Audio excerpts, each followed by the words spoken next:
Bonjour et bienvenue dans le 4e vlogmas du calendrier de l'Avent de la ressourcerie, avec aujourd'hui l'élégance du hérisson de Muriel Barbery aux éditions Folio. C'est un livre qui a été adapté au cinéma avec Josiane Balasco dans le rôle titre, dans le rôle du hérisson. Il y a quelques années, c'est un très beau film. Je m'appelle Renée, j'ai 54 ans et je suis la concierge du 7 rue de Grenelle, un immeuble bourgeois. Je suis veuve, petite, laide, grassouillette, j'ai des oignons aux pieds et à en croire certains matins, auto-incommodants, une haleine de mammouth. Mais surtout, je suis si conforme à l'image que l'on se fait des concierges qu'il ne viendrait à l'idée de personne que je suis plus lettrée que tous ces riches suffisants. Je m'appelle Paloma, j'ai 12 ans, j'habite au 7 rue de Grenelle dans un appartement de riche. Mais depuis très longtemps, je sais que la destination finale, c'est le bocal à poisson, la vacuité et l'ineptie de l'existence adulte. Comment est-ce que je le sais? Il se trouve que je suis très intelligente, exceptionnellement intelligente même. C'est pour ça que j'ai pris ma décision. À la fin de cette année scolaire, le jour de mes 13 ans, je me suiciderai. Ça fait tellement ambiance Noël.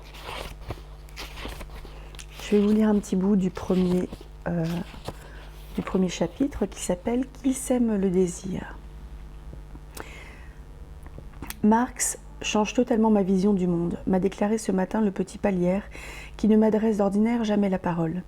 Antoine Palière, héritier prospère d'une vieille dynastie industrielle, est le fils d'un de mes 8 employeurs. Dernière éruptation de la grande bourgeoisie d'affaires, laquelle ne se reproduit que par hoquet propre et sans vice, il rayonnait pourtant de sa découverte et me la narrait par réflexe, sans même songer que je puisse y entendre quelque chose.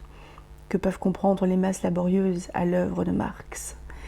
La lecture en est ardue, la langue soutenue, la prose subtile, la thèse complexe. Et c'est alors que je manque de me trahir stupidement. « Devriez lire l'idéologie allemande », je lui dis, à ce crétin en duffelcoat vert sapin. Vous remarquerez que Renée, 54 ans, avec ses oignons aux pieds, a quand même loin d'avoir la langue dans sa poche. Je vous souhaite une bonne journée et à demain pour le 5e jour de ce calendrier de l'Avent.